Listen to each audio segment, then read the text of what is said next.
Today we'll be looking at preparing an AFL coaching session for a class of Year 6 students with mixed abilities from no experience to regular participation in the sport. In this scenario, we're in a school setting with an upcoming multi-school AFL Sports Carnival. Our responsibility is to introduce the kids to AFL and ensure they are equipped with the skills to have a fun and engaging experience, that they can work as a team, and that we give them the skills they need to foster friendships, personal development, and hopefully instill a passion for lifelong sports participation. Our first aim for our training session is to ensure inclusivity, that kids from all backgrounds, abilities and skill levels feel safe, included and like they belong, to ensure everyone participating has a positive experience and a safe space to participate and learn. We will focus on building a session that is not only inclusive but builds the foundation for lifelong love and continued participation in sports. We will do this by programming our sessions around fun, game-like training activities focusing on team building, personal development and foundational skills development that can be translated to multiple tasks and activities throughout life. Considerations that we will be taking into account to build our coaching sessions are listed on the slide. Of note, the most important aspect to consider when coaching our group are the coaching style we will adopt will have a significant influence on the experience of the participants and potentially have a lifelong influence on their opinions of participating in sport, especially if this is their first sporting or AFL experience. The other is the contraindications, conditions that indicate specific aspects or techniques that need to be avoided that would usually be a regular aspect of AFL in an adult setting due to growth considerations for the life stages of the children participating and common injuries among this age group. We will use a mix of command and cooperative coaching styles in our coaching. The command style is defined as the coach giving direction and the athlete listening and complying. It will be adopted for safety when the children must listen to and comply with instructions in the introductory phases of more complex skills that may result in injury if not executed correctly. The cooperative style will be predominantly used. It will be the most effective in keeping the kids actively engaged in the sessions and motivated to continue participating.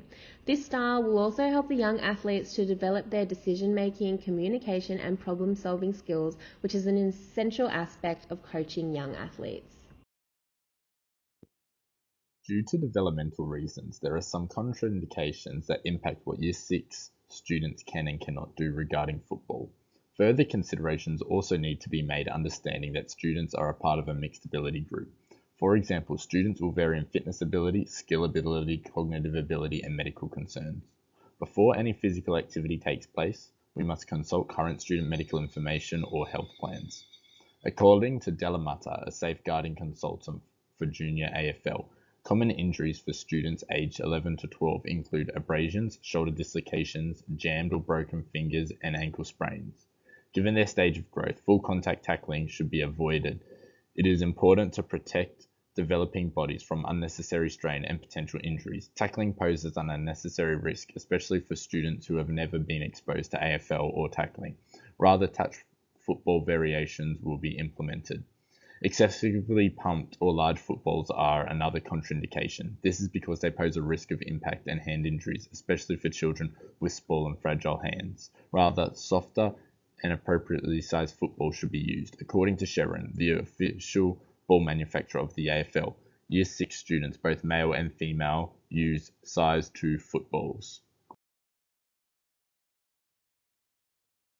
Further measures to mitigate risk and avoid injury include personal protective equipment, such as enclosed shoes to protect feet and ankles, hat and sun cream to prevent burns, avoiding concrete, instead drilling and playing on flat grassed areas to avoid abrasions and injuries related to falling impacts, and strict boundaries in place to stop children from entering potentially unsafe areas, for example bumpy or rocky ground.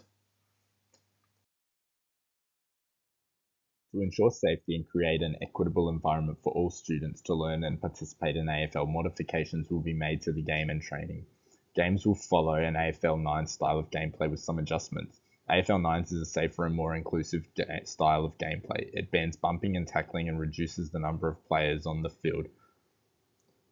which promotes greater participation from all players on the team. Tackling is replaced with a two-hand touch. To ensure everyone gets a turn, teams can be made even smaller, for example, making only 5 players per team and implementing a rule where the ball needs to be passed between 3 different people before a goal can be scored. Training can be modified to be more inclusive for mixed ability players. Adaptive drills will be utilized. For example, if children are kicking, allow them to choose a shorter distance for beginners and a longer distance for more advanced players. To support a mixed ability class, various equipment needs to be used. Personal equipment would include hat and closed shoes without studs, water bottles, sun cream, which can be provided by the teacher, and medical equipment, for example, an asthma inhaler or an EpiPen.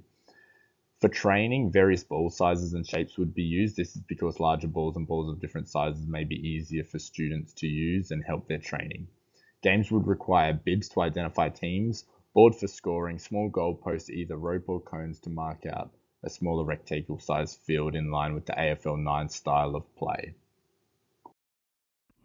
At the beginning of each coaching session, we will ask the kids who has experience with AFL and who is completely new to AFL. This will help us gauge each athlete's ability and help us pair them in appropriate groups for drills and learning. This will also allow us to pair more experienced athletes with newcomers to assist them in picking up new skills, fostering teamwork and communication skills. We will follow with a dynamic warm-up that is cognitively engaging, preparing the athletes for the training session both mentally and physically. Then we will perform technical and tactical skills building drills in a game-like structure and conclude with an attainable mini challenge and then a cool down. Our training session plan will begin with a 5-minute warm-up of Simon Says with an AFL twist. This will then go into group work for 10 minutes, first explicitly teaching the activity, then students will be divided into groups of 3 where students practice engaging handballing and kicking drills. Then an activity where groups will be challenged to see how many of that particular drill they can perform in a minute. After some time, the groups will see if they can beat their original score. Finally, the plan will end with a challenge. This will be in the form of a game. First, explicitly teaching the game, divide teams appropriately, give additional support to students struggling. This could be in the way of altering rules, dynamics, and equipment. The reasons of why we warm up is because it is important that we do it before any games happens, which is contains our muscles in order to prevent injuries. And it is a fun and a competitive game for the kids to get them engaged and compete with each other while there's a prize on the board for them. After the warm-up, we can implement more practical drills for the kids where they will be split up into groups of 3 to work on handballing and kicking before coming back together for a large-scale drill where they can utilize everything they have just learned. In their small groups, they will start with those close handballing before extending the distance between the 3 of them every couple of minutes until they have to kick the ball. Before each session, we as coaches will provide a demonstration so then the kids will understand the correct techniques. Additionally, we will also help any kids who appear to be struggling with their technique. Ending the session with an achievable challenge will let the athletes leave the session with a sense of accomplishment. The aim is to have them leave the session feeling challenged but motivated by their accomplishments and eager to return. After drilling and practicing the new skills, the 3 groups will be challenged to see who can get the most kicks and who can achieve the most handballs in 1-minute rounds each. The second time through, we'll give them time to develop a strategy and a target score they think they can achieve that is above their original score. This will help foster teamwork and communication skills. The team that wins gets to select the next session's warm-up. A cool down at the end of each session is crucial to help students transition their bodies from activity to a resting state. It aids in reducing the risk of muscle stiffness, soreness, and cardiovascular recovery. And it fosters a sense of relaxation and mental well-being. The focus of our cool down will be to stretch the major muscle groups. To conclude our AFL training sessions, we have concluded the main points are inclusive, characteristic, and skill development. It is always important for the inclusivity so no one gets left out during warm-up or game time. And for us, we are trying to make them passionate about the sport more and learn more about the sport in general. We're trying to develop the skill and character into the game so they get along with each other, which helps them with life in the future. Thank you for listening.